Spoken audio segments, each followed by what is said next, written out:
En el año 2009, Mark Millar y Steve McNiven agarrarían uno de los personajes más emblemáticos de la Casa de las Ideas y lo quebrarían de formas insospechadas. En Wolverine, Old Man Logan, encontramos a este personaje en un paraje posapocalíptico, estéril e incluso repulsivo, en donde da la sensación de que cualquier gota de esperanza se ha perdido. El día de hoy analizaremos este cómic traído a nosotros de la mano de Panini.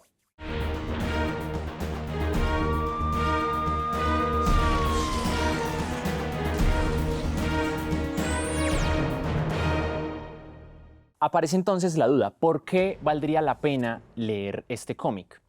Pues bien, lo que primero tenemos que tener en cuenta es que desde el inicio Mark Millar se imaginó esta propuesta desde una perspectiva muy cinematográfica.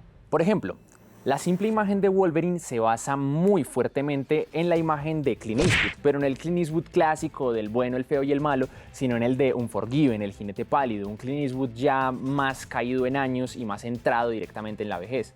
Al mismo tiempo, se podría decir que esta historia tiene múltiples pinceladas de obras como Mad Max o Las colinas tienen ojos.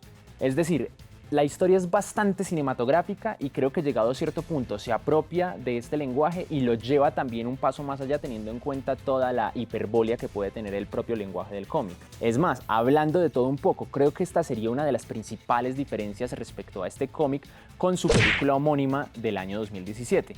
Mientras que la película es un poco más íntima, es un poco más cadenciosa, digamos que tiene cierta visión dolosa sobre la violencia, esta directamente es espectáculo, es explosión, es efecto, porque realmente se desboca en esa espectacularidad y en un mundo donde prácticamente los buenos han perdido y la insanidad de los villanos clásicos pues se ha apoderado de todo.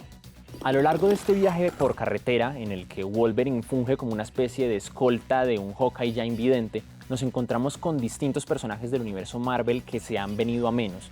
Claro, si tenemos en cuenta que durante muchísimos años han cargado sobre sus hombros el peso de un mundo completamente devastado, pues aquí vemos prácticamente sus versiones más despiadadas, incluso más extremas.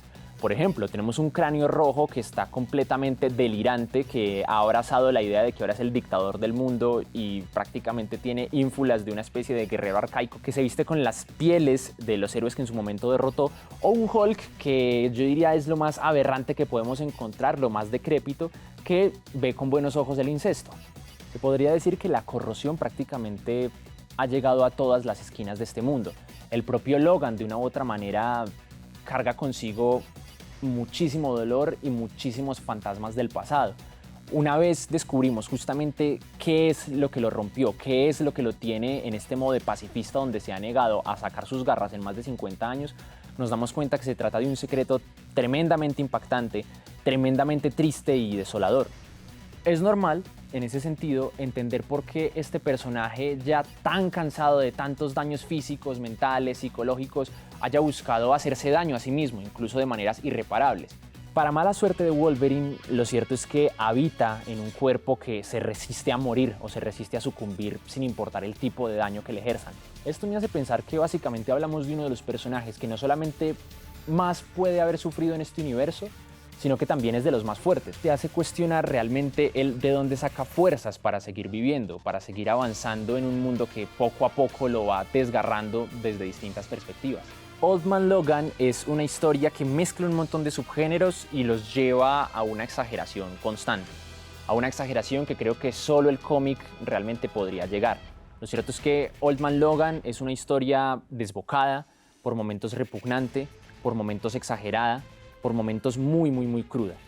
Es una historia que no teme coger un buggy de Spider-Man y treparlo por las paredes, no teme vestir a Wolverine con la armadura de Iron Man, no teme incluso llegar a ciertos enfrentamientos bastante gráficos entre algunos personajes. Es un cómic o novela gráfica que propende muchas veces más hacia la acción que hacia el corazón de sus personajes, pero lo cierto es que es una historia impresionante y de las más importantes que nos ha podido entregar Marvel en el siglo XXI.